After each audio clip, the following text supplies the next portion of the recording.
All right. Our first guest this morning is Associate Professor, I think she is, Helen. But I just asked her. She's been. You don't want to. I've discovered something in life. Just quietly, do not stuff up academic pronouns. Mind you, I discovered that when I was an undergraduate. I referred to an associate professor as professor, and they took that very badly because I think they just missed out on a chair somewhere. So, and they through gritted teeth, they said associate professor. And I went, okay, all right. And then you suddenly realise that there is quite a, so I assume she's still an associate professor, Helen Petousis-Harris. Anyhow, she's been a welcome and a very chatty guest on our show, and we're going to have her on very soon to talk about extraordinary numbers that suggests that New Zealand's falling off a cliff when it comes to vaccination rates in this country, and particularly for Maori vaccination rates. We are now, I think, the sixth or seventh worst for child vaccination in the Western world. Only San Marino Island, Austria, and Argentina have worst childhood vaccination coverage. Why is that? What can be done about it? And is this still a legacy of COVID? Helen Petousis-Harris joins us now. Associate Professor or Professor? It's Associate Professor. I don't know if I'm game for the next one. You get more prestige though. It's writing the associate of it. They should have something else like Deputy Professor or something. I don't know. It's an odd title. My name's already bad enough as it is. Yes, that's right. It would simplify it, wouldn't it? Yeah, that's right. Petousis. God, what did we talk about? That was Greek, was it? Yep, that's Greek. Yeah. No, well, no. You're just. So is that your maiden name and your husband's name is Harris? That is correct. Yes. Yeah, it was the 80s, and it seemed like a good idea. Your children have taken both names, have they? Have the children taken both names? One of them changed his name to double barrel it to this cumbersome name. So it's a bit of a mix in our family now. Wait till he gets married. Then what's he going to do? He kind of is. And their children. Yeah, you see. Just saying. There it kind of is. Yeah, I know. There you go. You know how long it takes when you're a kid to learn to spell your name. So yeah, that's right. Yeah, well, nobody else does. So yeah, absolutely. Hey, listen. The reason I'm talking to you is the latest Lancet journal shows that New Zealand now has the sixth lowest rate of coverage for child vaccinations in the world. We used to be one of the best. We used to laud the fact that our child vaccination rates were so good, saved so many kids, was making a visible difference to so many communities, and giving everybody a good start in life. But now no longer. Why? Why is that? Is it because there are too many vaccinations these days in comparison to my own childhood, or is there some other reason? You know, I've been around so long now. I remember when we were back where we are now, and we were the bottom of the OECD quite a few years ago, and in the 90s, for example, we were very very much like where we are now.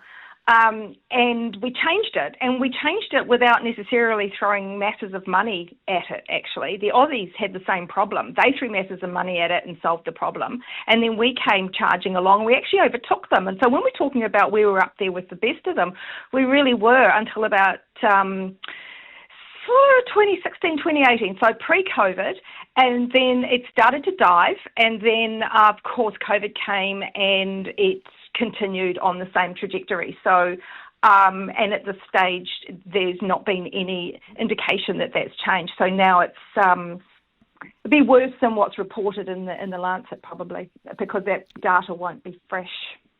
Yeah, well, I'm also looking at Maori vaccination rates. They're appalling. So they're less than half. Only 45.4% of Maori infants are fully immunised. Why is that? Multiple reasons. Some of the reasons are much the same as they were way back then in the 90s, and that is where we just can't. We're not delivering. We're not getting the vaccines to the people. We're not making them easily accessible, and issues like that. So sort of think about it as sort of physical obstacles to actually access. But then we've got the issue of trust, of vaccine confidence, and the things that we saw really, I guess, get worse over the pandemic, and we still, I think, have a lot of that legacy now. So we just don't have anything. So you're saying cohesive. to me that the lack of trust in the Pfizer vaccines and that has led to a lack of trust now in well-established vaccines that have been going for decades. Yeah, but I think it's also a lack of trust in the actual institutions and the services and the information, because we have so much information. I think it's very hard to know what is true and what is not. That's a huge challenge. That's not really a challenge we had in the 90s so much. We didn't have this overwhelming amount of information and influences, and now, of course, that loss of trust, etc., in, say, academia and in the medical profession, etc., has been an issue as well. So it's a whole lot of things coming together. Yeah, we got to 90% as a country and as an ethnicity with the first two Pfizer shots in this country. And that was for all of New Zealand. How do you get to 45%, for example, for Maori infants? I think it's 67% across the country for children, our most vulnerable. I think during that period in the pandemic, that first most of the first couple of years was quite remarkable in how essentially as a nation we were all quite on board, and we did have some quite. I think we did a good job on vaccine communications, for example, for the first period of time. I think then towards the end of 2021, I really think things clearly started to unravel a bit, and then as we saw a lot of pushback from there, and I think that we still have that legacy. I think there's a lot of people that feel in some way betrayed, I guess. And, real or perceived, it doesn't matter. Yeah, that's right. It's the same. Perception is reality in this case. Mind you, we're not alone in that, are we? It's throughout the Western world. I note that in 21 of the 36 high-income countries, such as Canada, France, Germany, Italy, blah, blah, vaccination stalled and have even reversed since 2010. So it would seem that this is a global phenomenon, not simply a New Zealand one, although I guess having a largely socioeconomically deprived population just exemplifies that, does that for us? Exactly. You're right. It's global, and we are not exempt to global influences either. And always people who are not who are underserved, if that's not addressed, that gap's going to widen, as it's done in the past. We've closed it up, so we know it's possible. But you've got to have an overarching, cohesive, funded, sustained, public-facing strategy, not just great ideas, not just rhetoric, but you actually have to implement it. Yeah.